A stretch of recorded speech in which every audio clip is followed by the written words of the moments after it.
Hello, kidney warriors. James here from Dadvice TV, your online kidney health coach. And this is Dadvice TV Live, and this is video number 321. That's 321 free videos here on YouTube to help you live better and live longer while you happen to have kidney disease.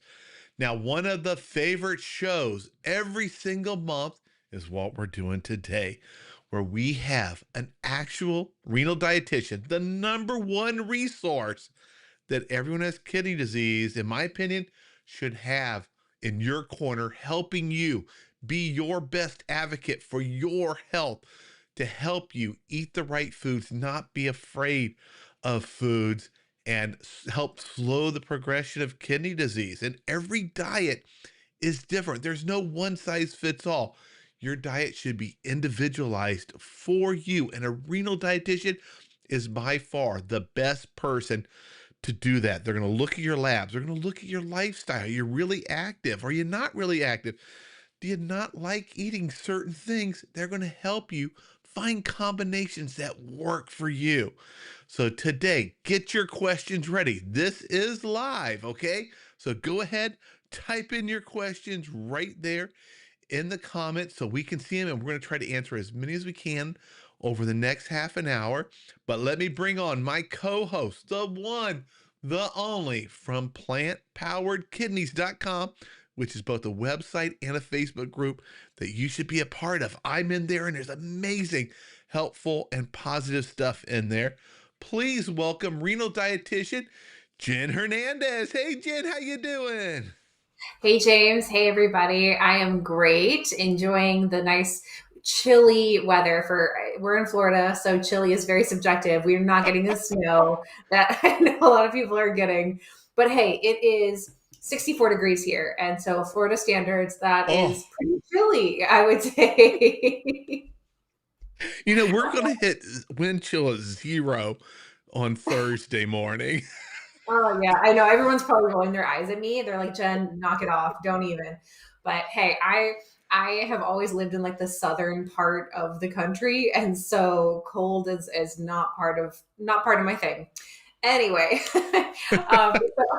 for those who don't know, my name's Jen Hernandez. I am a renal dietitian. I am a registered dietitian, and I am board certified in renal nutrition. And that's what I've done for my 10 plus years as a dietitian, helping people with kidney disease find their best renal diet. And that's such a big thing at Plant Powered Kidneys. You can get a ton of information on our website at plantpoweredkidneys.com. A lot of free articles, resources, meal plans, all kinds of things for you there. But we focus on including as much food as possible. That's been a big theme, especially lately with the holidays and all the goodies that are out.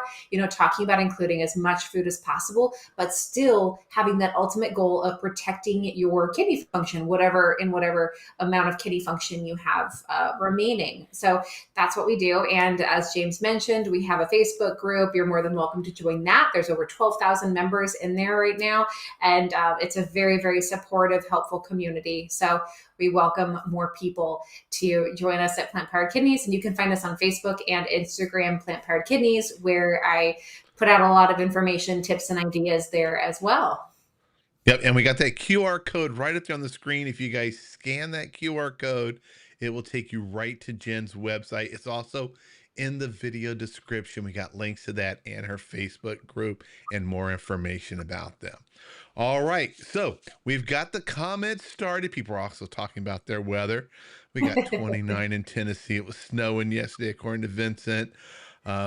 Margaret says it's 23 here. She didn't say where she was, or I didn't see it. But I'm great. You guys are all showing your weather. Up here, just north of Detroit, it is nice and 32 degrees right now. There was snow on Thanksgiving, quite a bit of it, but I was out of town. I just saw it on the security cameras, and a little bit remaining when me and the wife and the kids all got home. So let's go ahead and jump into a question. Here's a great one from Margaret, and this is one that gets a lot of, there's a lot of false information out there. Is tofu good for you? Margaret is stage 3B. Yeah, tofu is absolutely fantastic for any stage, really. It is a great plant protein option. And one of the reasons I like it so much and that I say it's good for any stage is that it's not so high in protein that it can't fit into a lower protein diet. That people in later stages, not on dialysis, they might be a little bit more conservative with their protein. Tofu can still fit. I have clients in stage 5 that have tofu on a daily basis and do really, really well.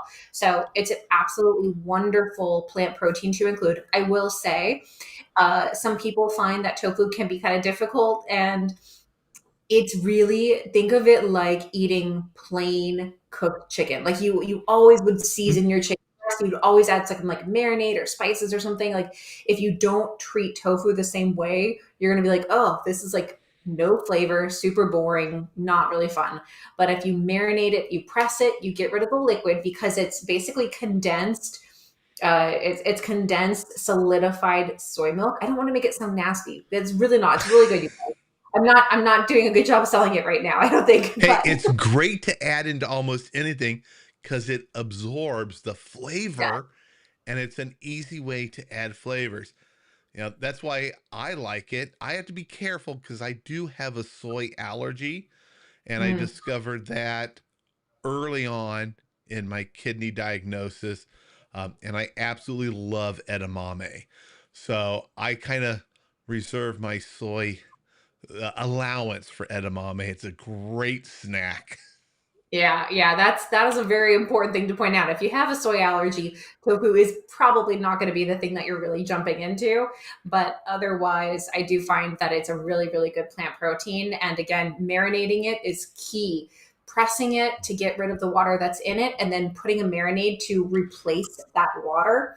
Really, really great. And then cubing it up or cutting it into like slices, squares, steaks.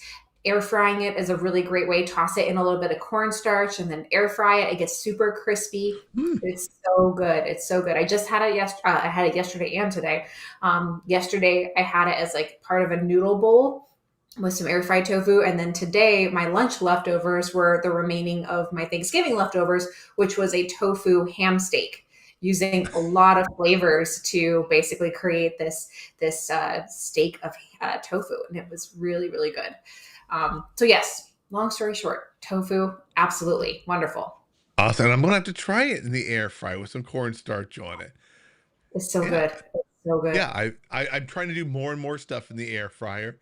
My kitchen is always packed with stuff. The kids have gotten so big that you got to make room to make a meal anymore on the stove. So I use the air fryer a lot more.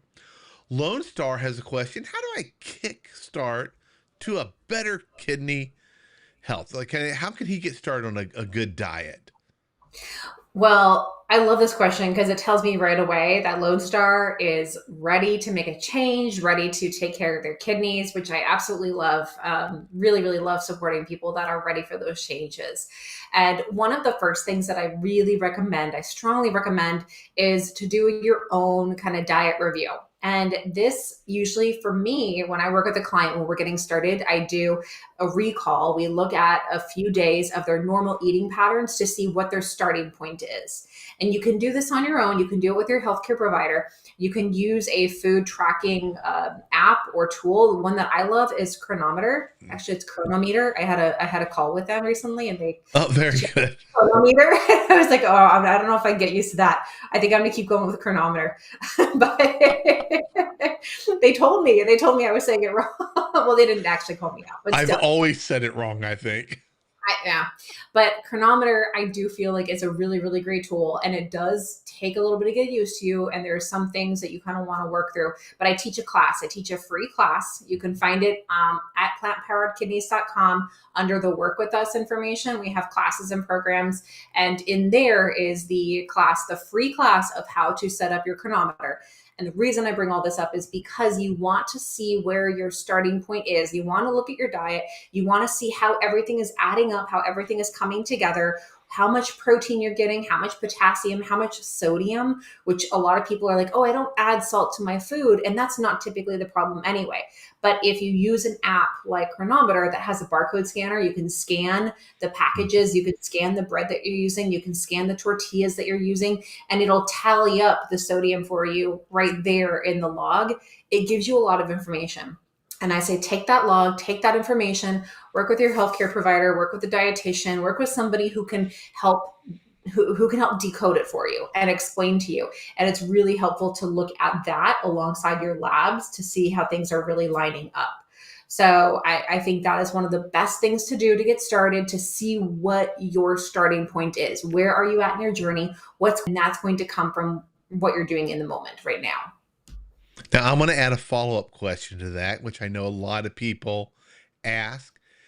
So we've seen the data, we've seen all the information about a plant-based kidney being a good choice for those, or plant-based diet being good for those with kidney disease.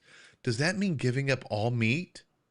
No. And this has been a thing that also I've talked with a lot of clients, a lot of people about, especially during the holidays, that I don't want you to, it's never a good plan to be cutting things out to the point that it is depressing you and it is just such a hard hit.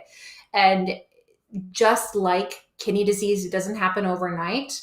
It's not going to spiral with one meal or one day. And so again, thinking about this like big picture, what are you doing in your daily habits? That's going to make the biggest difference. I was telling a client about this earlier, actually, because she was really worried about adding protein, having some Thanksgiving turkey. And I was like, well, you know what? She's basically totally plant-based.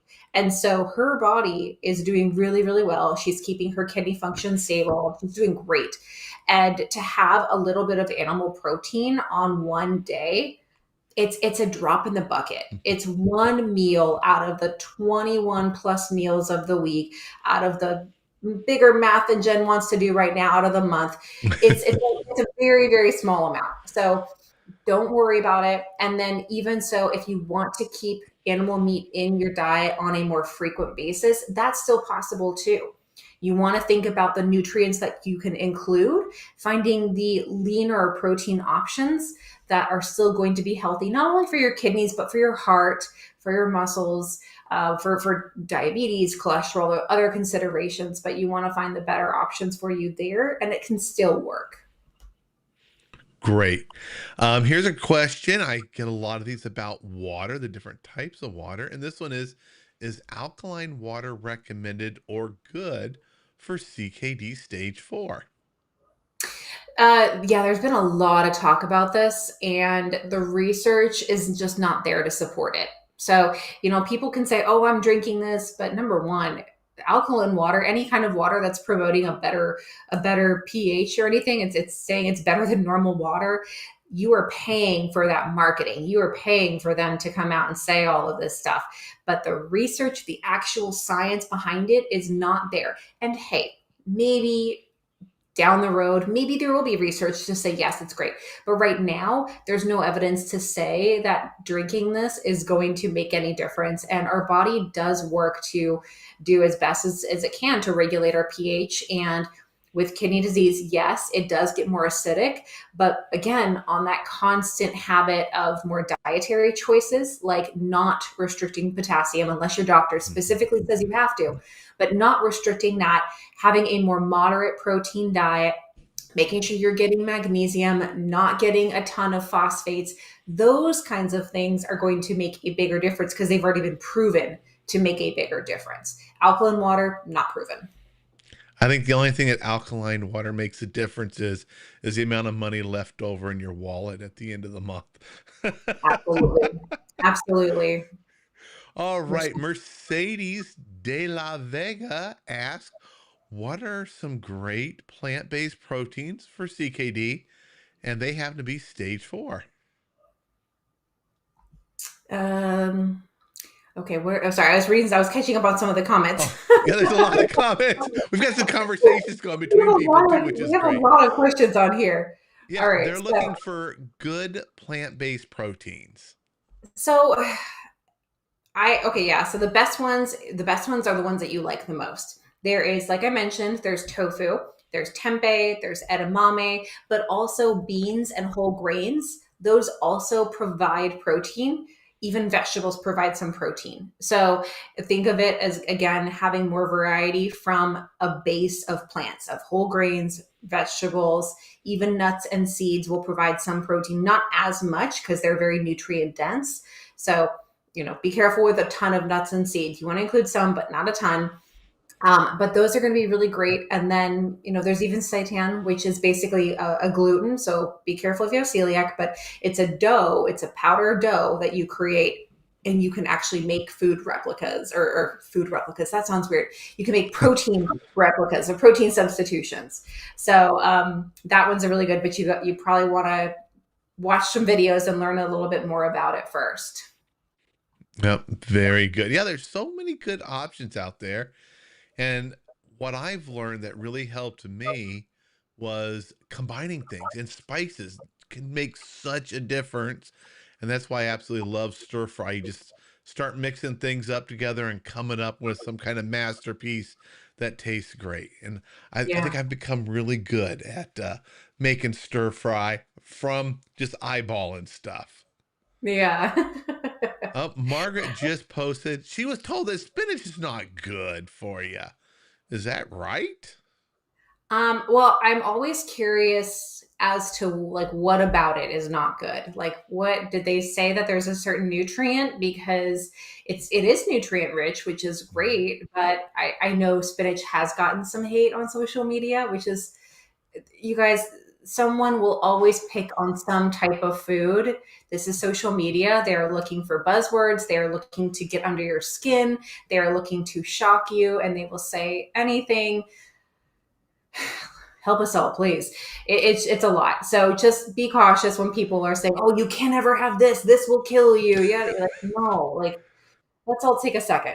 So, okay, if they're talking about, and I'm just going to kind of I'm going to jump the gun here. If they're talking about oxalates, because spinach is very high in oxalates, and this has been a trending conversation that I've seen lately on social media. Oxalates themselves are not bad. They're people call them an anti-nutrient. It's just they just aren't providing they're not providing anything. But spinach does have potassium, it has vitamins, it has magnesium. It is a really nutritious food. It's a really, really good food. And so it is a good thing to include. However, and I'm going to tie this back to the oxalates. If you have high blood or urine levels of oxalates, that might be a reason that you would want to be careful with oxalates because your body is collecting them. So you can talk to your doctor about your oxalate levels. If you have a history of kidney stones, if they're oxalate based, that might be something to pay attention to. However, the bigger concern is usually related to too much sodium, not enough fluid, and not enough calcium. It doesn't usually connect to too many oxalates. That's not as much of a problem. It's usually just not getting enough of the other nutrients that help prevent kidney stones. So if oxalates are a concern, then spinach might not be the best choice on a day-to-day basis, but it doesn't mean you can't have it. Otherwise, Margaret, if you wanna fill us in on maybe more context as far as to like why it wasn't good, maybe I can provide more of an answer from that perspective. Yeah, I love adding spinach to almost everything. I don't go overboard with it because I find it a little, so it can become a little too much, but I like Yeah. using it, especially in salads. And here's a salad related question. I don't think we've ever had this one. Bill asked, what kind of lettuce is best for those with CKD? He happens to be, I believe, CKD4. I'm gonna say the kind that's wash and clean, the kind that doesn't have bacteria. It's really up to you. There's not nutritionally big differences in the different types of lettuce. I will say, just from my own history, I feel like I was traumatized as an undergrad. I think it was my freshman year in nutrition. We learned about how iceberg lettuce was considered a nutritional placebo in studies because it had zero Yeah. nutrition. It was just like it's just water, basically. Yeah, just Um, water. yeah, and that always stuck with me. So my personal least favorite is iceberg lettuce. but you have so many other lettuces. And even if you do want to include iceberg, it's giving you water, it's giving you hydration, so that's still a good thing. There's really not a bad lettuce. Just make sure you wash it very thoroughly. Yeah, I find the thing I have to be careful with a salad is really the dressings, making sure it's not loaded with a lot of phosphorus or we actually found one the other day that was extremely loaded with sodium. It Oh, was really? it was a type of ranch dressing, and my Um, daughter put it on her salad, and she said, "Wow, this is so salty." And I thought, "What is salty? Is it your olives?" And she had just a few black olives, but we rinsed them a lot. I was like, "I don't think it's the olives." And I tried a little bite with her dressing, and woo, it was, I don't know what brand it was, but we're not going to buy that one anymore. I looked around, there was way too much sodium in it. And you could yeah. just taste it because there wasn't a lot of other stuff in there. So I just keep an eye out on the dressings on there. Terrence asked, what about cauliflower? Another great snack of mine. That and Oh, yeah. broccoli. Oh, Yeah. Okay. You know what? I'll cut to the chase with this one. You can fill in the blank with any food, almost any food. I'll tell you the one that we can't do. You can fill in the blank with almost any food here, and I'm going to say yes. It's okay. It's okay. There's a way to make it fit. It's like it's a puzzle basically. It's a puzzle for yourself, and you want to figure out what the pieces are and how you fit them into your renal diet. That's why there's no such thing as a renal diet or the one renal diet. It's all based on the individual, on what you like, what you enjoy, what you want to include. So, yes, fill in the blank is okay. And it's always going to be a moderation. I know nobody loves hearing that, but that's really the truth. It's just we want to have a lot of variety. We don't want our diet to be overtaken by any type of specific food or even food group. So, yeah, all that's great. That one exception is star fruit. Star fruit, mhm. a neurotoxin. This neurotoxin is not processed for kidney patients and can cause kidney failure. So starfruit is off limits in the U.S. It's not very popular, so we don't really see a ton of it here. But in other countries, it is more popular. So I know that you reach a lot of people internationally Mhm. here. So that's I think, a fair warning for everybody. Just starfruit is not going to be okay for kidneys, but everything else we can find ways to make it fit. All right, Margaret provided a little more information, and this is a common thing that we see where people are taking a dialysis diet and Yeah. applying it to other stages of CKD. She was told that spinach is very high in potassium, and spinach is high in potassium. It's one of those foods, if you need potassium, it's a good source of potassium. I mean, yeah, and it is always about the dose because anything that we have can be high in potassium if we eat enough of it. Spinach isn't necessarily like that high in potassium, so just like a cup of raw spinach, that's 140 milligrams. And I'm looking this up because I do not keep all this in my brain. Um, that's 140 milligrams of potassium is one cup. So 2 cups, 280. 2 cups of leafy greens is a standard serving size, which is why they're saying it's higher because it's close to 300 milligrams for a serving of spinach. But again, if you did 1 cup, that's lower in potassium. So, and the biggest thing, actually, I could take a step back from this. The biggest thing is that most people with kidney disease don't need to restrict potassium. That's the thing. And it's been, like you mentioned, it's been really focused on because of dialysis. And Mhm. in dialysis, there's such little kidney function, and the dialysis is only taking over a percentage of what the kidney used to do. So there is more of a potassium concern there. But even then, not for all dialysis patients either. So that's also very individualized. But for CKD, it's much more rare to have a potassium issue. I had a patient who had been cutting back his potassium for years. He hadn't been eating potassium. And I was looking at his labs, I was looking at his history, I was looking through his medical information. I was like, there is nothing here that would tell me you need to be restricting your potassium. And so we started bumping up his potassium, and he's eating potatoes. He's Mm. eating tomatoes, he's eating avocados, all those things that you're told not to have. He's enjoying them without restriction, and his labs are fine. Everything is fine. His blood pressure is better. He's losing weight, the weight that he's wanted to lose. He's losing weight because he's eating more of the foods that he wants to eat. And that includes potassium rich foods. So if if you're questioning, if you're wondering if you should be restricting your potassium, 100%, you need to hear it directly from your healthcare provider. And their answer can't just be because you have kidney disease. They need to explain to you, because I tell you, I've heard practitioners say that, and that Oh is yeah. a bullshit excuse. But they need to explain what in your situation is indicating to them that you cannot take care of potassium. That's the biggest thing. So very, very important to get that clarified, because you could be missing out on a lot of good, delicious food thinking that you need to restrict potassium when you actually don't. And potassium's so important and good for your heart. All right, my Mhm. dad popped in. He's online and he has a question. Oh, this is something that I love to eat, and I've recently discovered that I love it. Sauerkraut. What's your thoughts on Oh, sauerkraut? hi, Dad. So, sauerkraut is absolutely a wonderful thing to include. I love, especially if you get the refrigerated kind that has probiotics. It's Hmm. always great to include probiotic rich food in your diet because that helps with a healthy gut. And a healthy gut helps break down more of the foods that you're eating, helps get rid of more of the toxins and wastes. Kidney patients are actually more inclined to have dysbiosis. They're more inclined to have an irregular gut habit or a gut environment, that they don't have enough bacteria breaking down toxins, which is part of the reason that toxins can build up. So, supporting a healthy gut by getting more probiotic rich food into your diet is really fantastic.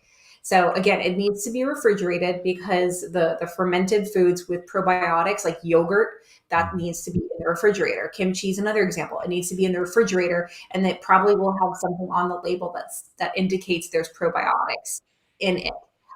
So that's a great option. Somebody one time had said, "Well, what about the sodium?" Because yeah, these pickles, kimchi, sauerkraut, these things can be pretty high in sodium. But the good news is that they really are kind of like a condiment that you don't need a lot. A little goes a long way, and so just like a tablespoon or two can still be really, really good. Great for your kidney health and great to add a lot of flavor. It doesn't tack on that much sodium if you stick to a smaller amount. So again, it's this whole concept of the moderation, and just including a little bit of a variety of foods can be so amazing. Yeah, I want to share a couple comments here. Margaret says Skinny Girl makes some great salad dressings. I've heard that before. And Fritz says, and this is something I've never tried, says, I make green mashed potatoes. I mash up greens and mix into the potatoes. Potatoes are another great thing for mixing stuff up with. First of all, they're cheap and easy. They will multiply in your dark claws if you leave them in there long enough. But that sounds like a great thing. I love making a baked potato, mashing it, and I'll put like broccoli on there, a little bit of grilled chicken, some cheese. Yeah, yeah, yeah. I go a I little think one, crazy with the cheese. I think one of the most satiating meals ever is a baked potato with chili on top. Yeah. Oh yeah. Oh, so good. It's so good. And potatoes, you guys, just so you know, potatoes have actually been scientifically proven to be the most satiating food. They had participants eat equal amounts by weight, equal amounts of different foods, and potatoes were the most satisfying to them. So potatoes are the wonder food that we all should be including in our diets. Yeah, and Margaret says she was even told she shouldn't eat potatoes, but she's going to ask her doctor about that. It sounds like, Margaret, you might be talking to people who are looking at a dialysis diet and assuming, and a lot of us when we're first diagnosed fall into this category, we assume that's us. That's Mhm. not us. We're not on dialysis shit. We want to eat the right diet for us to put the brakes on the progression of kidney disease so that we may never get to dialysis. Mhm. And the number one thing that I did that helped me, that's why Jen is here, is I started working with an actual renal dietitian, not just going to Facebook and Instagram and all those online sites to get advice for diet, because you need to have it individualized for you. And for example, when I was first diagnosed, everything online was telling me, oh, no potassium, don't add a tomato slice to anything. That was all wrong. Mhm. I'm at risk of heart disease. I need potassium for my heart. My body is fine with it. I have no reason to restrict it. And when I talk to a dietitian and to my doctor about it, they tell me, no, no, no, don't reduce potassium.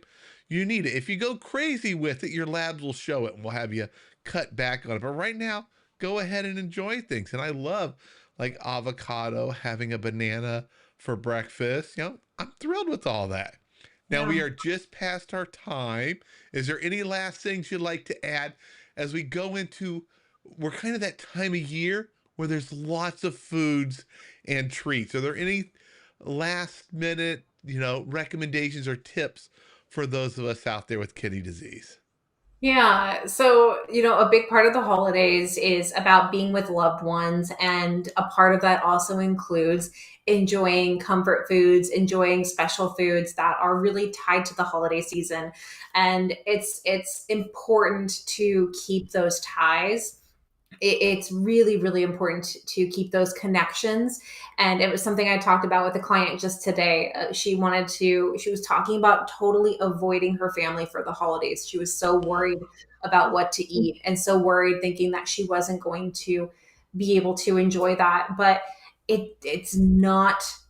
The harder thing that's going to happen is avoiding and pulling yourself out of those situations. That's harder for your heart, that's harder for your body. And I mean that in not just a mental space, but a physical space, because our mental health is so important to our physical health as well. And it's important to be around loved ones and to be enjoying this time of year. So give yourself grace, and you do so much. You're watching us talk about how to take care of kidneys. You are doing so much for your kidney health. I don't want you to forget that. And go into the holidays enjoying and being grateful. Be present in the moment with your family and your loved ones. Savor the food that you're enjoying, because it's going to be so much better for you in the long run to have some of the food that you really want to have, rather than avoiding it, cutting things back, avoiding people and events. That's not going to be healthy in the long run. We want to find ways for you to enjoy the holidays moving forward forever, so you can always keep your kidney health and be around family and friends. So please just take some time to be great, be kind to yourself, be kind to yourself, and think of yourself, talk to yourself the ways if you would talk to your brother, your sister, your mom, your dad, your best friend. You want to give yourself that same love that they want to give to you as well. So give that to yourself this holiday season. Be extra caring for yourself. Awesome. All right, Jen, thank you so much for being here. And thank you, everyone out there. Now, I'm trying to schedule one more show this month with Dr. Rosansky.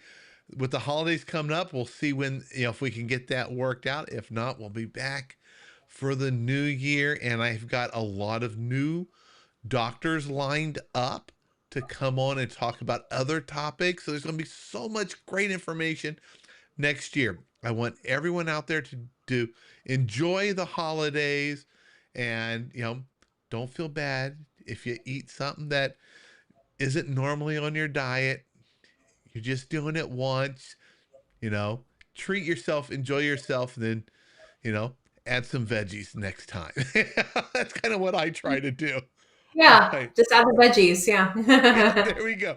Thank you so much, Jen, and thank you everybody out there, and I'll see you all in the next video. Bye, everyone.